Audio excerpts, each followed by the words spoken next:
फिर इमरान खान आज अपनी मर्जी के जज मांग रहे हैं। Chief justice Islamabad high court को कह रहे हैं कि आप मेरा मुकदमा ना सुने, जो जज मुझे रिलीफ नहीं देता वो मेरा मुकदमा ना सुने। जब वफाकी हुकूमत या नून लीग ये कहती है कि एक मखसूस बेंच हमारे मुकदमे ना सुने, तो इमरान खान साहब कहते हैं कि ये मर्जी के जजों के आगे अपने मुकदमे लगवाना चाहते हैं और मर्जी का इंसाफ चाहते हैं। आप कोई फोरम शॉपिंग करने आए हैं कि आपकी मर्जी का बेंच बनाया जाए? आमिर फारूक जो है वो मेरे खिलाफ बहुत से केसेस में खिलाफ कानून जो है वो फैसला सुना चुके हैं। मुनीब अख्तर ने आइन री राइट कर दिया है।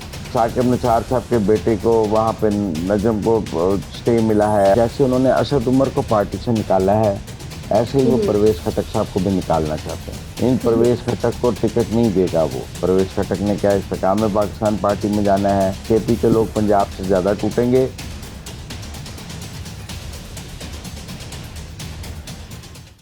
अच्छा को मुझे कहते हैं सोबिया शरफ और आप देख रहे हैं प्रोग्राम अंदर की बात मुजम्मिल सौरवर्दी के साथ। आज एक बड़ी अहम डेवलपमेंट हुई है और इमरान खान ने इस्लामाबाद हाई कोर्ट के चीफ जस्टिस आमिर फारूक जो है उन पे अदम एतमाद का इजहार किया है। उनके खिलाफ दरखास्त जो है वो दायर की है और इल्तिजा की है, इस्तदा की है कि तोशाखाना केस के खिलाफ जो दरखास्तें हैं उनका ट्रायल जो है वो दूसरे बेंच को मुंतकिल किया जाए। आखिर इसके पीछे बस मंजर क्या है और अंदर की क्या बात है? इमरान खान साहब दूसरे बेंच को मुंतकिल क्यों करवाना चाहते हैं? आज इसी हवाले से हम बात करेंगे। अस्सलाम वालेकुम मुजम्मिल साहब। अस्सलाम, क्या हाल है? ठीक ठाक हैं? वालेकुम अस्सलाम, अल्लाह का शुक्र। अच्छा मुजम्मिल साहब ये बताएं कि ये इमरान खान साहब दूसरे बेंच को ये तोशाखाना केस का ट्रायल क्यों मुंतकिल करवाना चाह रहे हैं? अंदर की क्या बात है? देखिए, इस्लामाबाद हाई कोर्ट में 2-3 जज ऐसे हैं जो इमरान खान साहब को फेवर करते हैं और उनकी कोशिश है कि उनके केसेस उन्हीं के सामने लगाए जाएं। इस हवाले से आपको याद है कि एक ऑडियो अब्दुल कयूम सिद्दीकी और ख्वाजा तारिक रहीम की भी आई थी, जिसमें उन्हीं जजेस के बारे में राय का इजहार किया गया था। हम उन्हें हम ख्याल जज कहते हैं आजकल। लेकिन मैं एक और पहलू पे बात करूंगा।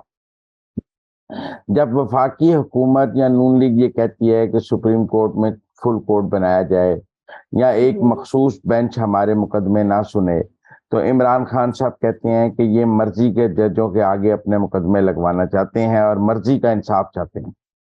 जब ये कहा जाता है कि एजाजुल एहसन और मुनीब अख्तर और उमर ताब बंदियाल के अलावा क्या सुप्रीम कोर्ट में कोई जज नहीं है जो जिनके आगे मुकदमे लगें, तो फिर पीटीआई और हम इत्तेजाद एहसन, लतीफ खोसा, इमरान खान, ये सब उनके दफा में आके कहते हैं कि ये तो फिर आप मर्जी के जज मांग रहे हैं ना, कि ये ना सुने तो फिर आपकी मर्जी के जज लगा दिए जाएं। अब सवाल ये है कि क्या फिर इमरान खान आज अपनी मर्जी के जज मांग रहे हैं? जब वो chief justice Islamabad high court को कह रहे हैं कि आप मेरा मुकदमा ना सुने, तो वो भी ये कह रहे हैं कि मेरे मुकदमे सिर्फ मेरी मर्जी के हम ख्याल जज ही मेरे मुकदमे सुने, जो मुझे रिलीफ देते हैं। जो जज मुझे रिलीफ नहीं देता वो मेरा मुकदमा ना सुने। हालांकि वफाकी हुकूमत और नून लीग का मौकफ है कि एजाजुल एहसन, मुनीब अख्तर और उमर ताब बंदियाल तो 70 मुकदमे सुन चुके हैं। आप किसी और को मौका दे दें, फुल कोर्ट बना दें। यहाँ तो 70 मुकदमों वाला केस भी नहीं है। लेकिन फिर भी जो है इमरान खान साहब आज कह रहे हैं कि chief justice Islamabad high court मेरा मुकदमा न सुने क्योंकि मुझे जमानत नहीं देते, या मेरा तोशाखाना का ट्रायल करवा रहे हैं, ट्रायल को रोक नहीं रहे। तो इसलिए फिर अगर वो बंदियाल साहब और एजाजुल एहसन और मुनीब अख्तर ढिठाई से ये कहकर बैठे रहते हैं कि आप कोई फोरम शॉपिंग करने आए हैं कि आपकी मर्जी का बेंच बनाया जाए, तो ये मेरा अख्तियार है बतौर चीफ जस्टिस पाकिस्तान के, मैं अपनी मर्जी का बेंच बनाऊं और जिसको मैं चाहूं वो मुकदमा सुने। तो क्या आज वो अख्तियार chief justice Islamabad high court का नहीं है कि वो अपनी मर्जी का बेंच बनाए और जिसको चाहे मुकदमा सुने? या चीफ जस्टिस सुप्रीम कोर्ट को ज्यादा अख्तियार हासिल है, chief justice Islamabad high court को कम अख्तियार हासिल है? या जो प्रैक्टिस एंड प्रोसीजर बिल में पीटीआई और उनके हमख्याल लोग चीफ जस्टिस के इख्तियारात का तहफ़्फ़ुज़ करने के लिए अदालत में पहुंचे हुए हैं, वो chief justice Islamabad high court के इख्तियारात का तहफ़्फ़ुज़ नहीं करना चाहते, सिर्फ चीफ जस्टिस उमर ताब बंदियाल के इख्तियारात का तहफ़्फ़ुज़ करना चाहते हैं और आमिर फारूक के इख्तियारात का तहफ़्फ़ुज़ नहीं करना चाहते। लिहाजा एक तो ये दो अमली बिल्कुल सामने आ गई कि सुप्रीम कोर्ट बंदियाल के लिए आपका और मौकफ है, एजाजुल एहसन के लिए और मौकफ है, मुनीब अख्तर के लिए, मज़ाहिर अली नकवी के लिए और मौकफ है, और आमिर फारूक के लिए आपका एक और मौकफ है। अच्छा मुजम्मिल साहब, ये दरखास्त दायर की गई है, इसमें इमरान खान ने ये भी कहा है कि chief justice Islamabad high court Aamir Farooq जो है वो मेरे खिलाफ बहुत से केसेस में खिलाफ कानून जो है वो फैसला सुना चुके हैं।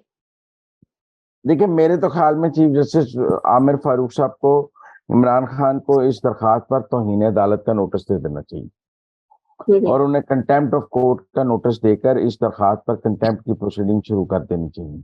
कि मेरा मतलब है कि आप किसी जज की देखें ना, हम जब फुल कोर्ट बनाने का कहा जाए तो फिर तो आप कहते हैं कि जी बड़ी सुप्रीम कोर्ट की तौहीन हो गई, हालांकि फुल कोर्ट करने बनाने की बात तो सुप्रीम कोर्ट के अंदर से भी की जा रही है।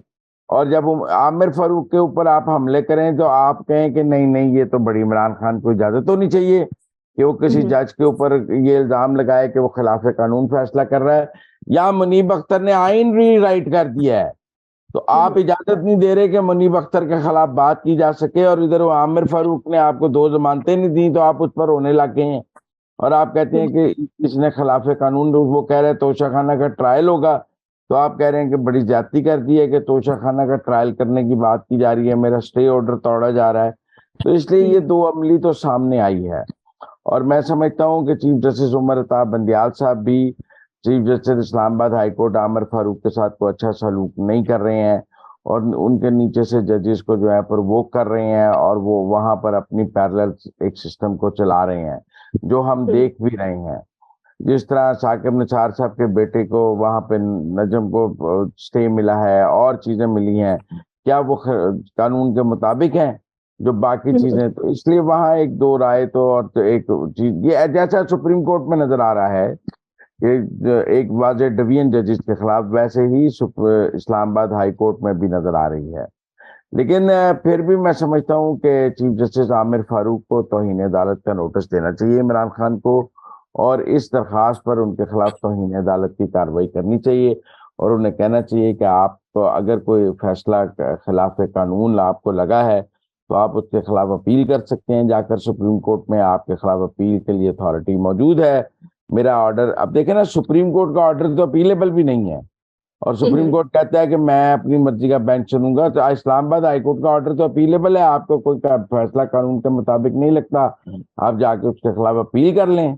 और मैं ये आपको एक और बात भी बता दूं, जब इमरान खान साहब नैब में गिरफ्तार हुए थे और उनकी और एक ऑडियो लीक आई थी वो मुशर्रत जमशेद चीमा की, उसमें भी chief justice Islamabad high court के बारे में वो यही बात कर रहे थे कि जी वो तो दूसरी तरफ से ऑर्डर लेते हैं, आप सुप्रीम कोर्ट चले जाएं, इन्होंने मुझे रिलीफ नहीं देना है।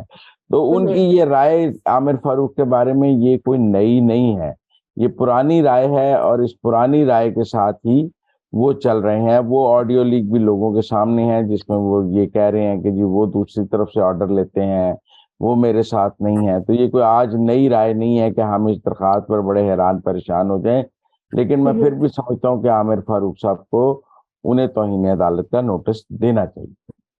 अच्छा मुजम्मिल साहब, दूसरा इस्तेहकाम पाकिस्तान में सियासी रहनुमाओं की शमूलियत का दूसरा मरहला जो है वो शुरू हो रहा है और जहांगीर तरीन साहब वापस आ रहे हैं पाकिस्तान और अतलात ये हैं कि 30 से जायद कोई साबिक जो अरकान असेंबली है वो शमूलियत इख्तियार कर रहे हैं और दूसरी तरफ जो है वो परवेज हटक साहब जो हैं उनके हवाले से भी बड़े इंकशाफात हुए हैं। उन्होंने कहा है कि ये जो फौजी तनसीबात पे हमला था ये इमरान खान की हदायत पे हुआ और दूसरी तरफ से जो तहरीके इंसाफ की तरफ से जवाब आया है, उन्होंने कहा है कि अगर ये उनकी तरफ से हदायत पे, इमरान खान की तरफ की हदायत पे ये हमला हुआ तो परवेज हटक साहब इतनी देर तक खामोश क्यों रहे? आपके पास अंदर की क्या खबर? देखें, अब सवाल ये है कि इमरान खान साहब परवेज खट्टक, जैसे उन्होंने असद उमर को पार्टी से निकाला है ऐसे ही वो परवेज खट्टक साहब को भी निकालना चाहते हैं और इमरान खान साहब अपनी पार्टी में ऐसा कोई बंदा नहीं रखना चाहते जो 9 मई के वाकयात की मजम्मत करे और जो उनके ख्याल में 9 मई के वाकयात को गलत करार दे। असद उमर साहब ने भी बहुत कोशिश की लेकिन एक इंटरव्यू किया छुट्टी हो गई। शाह महमूद कुरैशी साहब की एक मुलाकात के बाद छुट्टी हो गई और इसी तरह परवेज खट्टक साहब की भी एक बयान के बाद छुट्टी हो गई। लिहाजा इमरान खान साहब ऐसे किसी बंदे को पार्टी में रखने के लिए तैयार नहीं। उनके ख्याल में इन सब लोगों को खुद ही छोड़ जाना चाहिए। लिहाजा जो ये लोग, ये शाह महमूद, असद उमर और परवेज खटक कोशिश कर रहे थे कि वो अंदर रहकर पीटीआई को चला लेंगे और उनका को रोल पीटीआई के अंदर निकल आएगा, तो इमरान खान ने फैसला कर लिया है कि इनको कोई रोल नहीं देना, इनको टिकट भी नहीं देना। इमरान खान ने, ये चाहे पीटीआई में बैठे रहें, इन परवेज खटक को टिकट नहीं देगा वो। लिहाजा इन सब का पीटीआई में कोई फ्यूचर नहीं है। पीटीआई में इनको इनको आज या कल पीटीआई छोड़नी है, ये नहीं छोड़ेंगे तो इमरान खान इनको छितर मार कर निकाल देंगे। अब आगे सवाल है कि इमरान खान साहब, मुजम्मिल साहब माजरत के साथ, अगर इमरान खान साहब निकालना ही चाहते थे तो फिर परवेज खटक से प्रेस कॉन्फ्रेंस के बाद उन्हें नोटिस क्यों जारी किया गया कि आप जवाब देंगे जो आपने प्रेस कॉन्फ्रेंस की है? तो उन्होंने आज जो बोले हैं, कल जो बोले हैं, उन्होंने परवेज खटक साहब ने कहा है कि मैं नोटिस का जवाब क्यों दूं, मैं कोई सरकारी मुलाजिम हूँ। लेकिन सवाल यह है कि सियासी जमातें जब अपने किसी रहनुमा को फारग करती हैं तो अपने आइन के तहत, कानून के तहत उनके लिए उनको नोटिस जारी करना जरूरी है, वजाहत का मौका देना पड़ता है। आप किसी को भी वजाहत का मौका दिए बगैर जो है वो नहीं निकाल सकते जमात में से। तो वजाहत का मौका जो है वो एक नोटिस की सूरत में दिया जाता है कि आप पर ये इल्जाम है, आप इसकी वजाहत करें। अब परवेज खटक साहब इसको अपनी तौहीन समझें या कुछ भी समझें, जब आप किसी को नोटिस दे देते हैं, टेक्निकली आप उसको निकाल ही देते हैं और आप उसको कहते हैं बस अब तेरी छुट्टी है। वो नोटिस का जवाब भी दे तो उसकी छुट्टी ही होनी होती है। ये कहा जाता है कि आपका नोटिस का जवाब तसल्ली बख्श नहीं है, लिहाजा आपको फारग किया जाता है। इसलिए परवेज खटक साहब को समझ है कि जब नोटिस जारी हो गया है तो समझे छुट्टी का फैसला हो गया और छुट्टी हो गई है। लिहाजा मैं नहीं समझता कि परवेज खटक इतने बच्चे हैं कि उनके ख्याल में नोटिस ऐसे जारी होता है जिसके बाद तो वापसी की गुंजाइश होती है। नोटिस का मतलब ही छुट्टी होती है और छुट्टी हो गई है। अब आगे परवेज खटक ने क्या करना है? परवेज खटक ने क्या इस्तेकाम पाकिस्तान पार्टी में जाना है, अपनी सियासी जमात बनानी है, पीपल्स पार्टी में जाना है, वो अभी तक फैसला नहीं कर सके हैं। मेरे ख्याल में उनके लिए बेहतर चॉइस पीपल्स पार्टी में जाना होगी, लेकिन उनके बहुत सारे दोस्त जो हैं, क्योंकि उनका जहांगीर तरीन से बहुत करीबी राब्ता है, वो इस्तेकाम पाकिस्तान पार्टी उन्हें लेना चाहती है। केपी में अभी तक बहुत वीक है इस्तेकाम पाकिस्तान पार्टी, केपी से कुछ लोगों ने ज्वाइन भी नहीं किया है। लेकिन जो लोग ये कह रहे हैं ना कि जी केपी के लोग नहीं टूटेंगे, पंजाब के लोग टूट गए हैं, केपी के लोग पंजाब से ज्यादा टूटेंगे और आपको अगले चंद दिनों में केपी में एक बहुत बड़ा रिवॉल्ट नजर आएगा। ऐसा नहीं हो सकता कि पंजाब के लोग टूट जाएं, सिंध के लोग टूट जाएं, बलूचिस्तान के लोग टूट जाएं और केपी के लोग ना टूटें। केपी के लोग भी टूटेंगे, उसका अपना एक रोड मैप है जो अगले चंद दिनों में सामने आ जाएगा। अच्छा मुजम्मिल साहब, जब परवेज खटक साहब ने प्रेस कॉन्फ्रेंस की तो उस वक्त असद कैसर साहब जो थे वो साथ बैठे हुए थे। आज जब उनका बयान सामने आया अदालत में, हासूल पे उनसे सवाल किया गया कि आप परवेज खटक के साथ जो है वो खड़े होंगे या फिर पीटीआई के साथ ही चलेंगे, तो उन्होंने कहा मैं अभी भी पीटीआई के साथ हूँ। ये क्या है? वो अगर चलना ही चाहते थे पीटीआई के साथ तो वो उस वक्त परवेज खटक साहब के पास क्यों बैठे हुए थे जब उन्होंने प्रेस कॉन्फ्रेंस की? लेकिन जब वो प्रेस कॉन्फ्रेंस हुई उससे पहले परवेज खटक और असद कैसर जो हैं वो एस्टेब्लिशमेंट से मुज़ाकरात के लिए गए थे और ये प्रेस कॉन्फ्रेंस उन्होंने वहां से निकल कर की और उस वक्त असद कैसर साहब ने भी छोड़ा। बाद में असद कैसर साहब ने एक डिफरेंट स्टांस लिया है, लेकिन मुझे नहीं लगता कि असद कैसर साहब आगे जाके तहरीक इंसाफ के साथ चलेंगे। वो अपना रास्ता लेंगे, वो रास्ता क्या है अभी उसका फैसला नहीं हुआ है। पंजाब में भी बहुत सारे लोगों ने अभी फैसला नहीं किया है, लेकिन मेरे ख्याल में ये फैसला अगले 10-15 दिनों में सब कर लेंगे। मजीद वक्त नहीं है, जुलाई में सब ने अपना फैसला कर लेना है और जुलाई में इमरान खान साहब का भी फैसला कर लेना है। तो लिहाजा मेरे ख्याल में हमें परेशान नहीं होना चाहिए।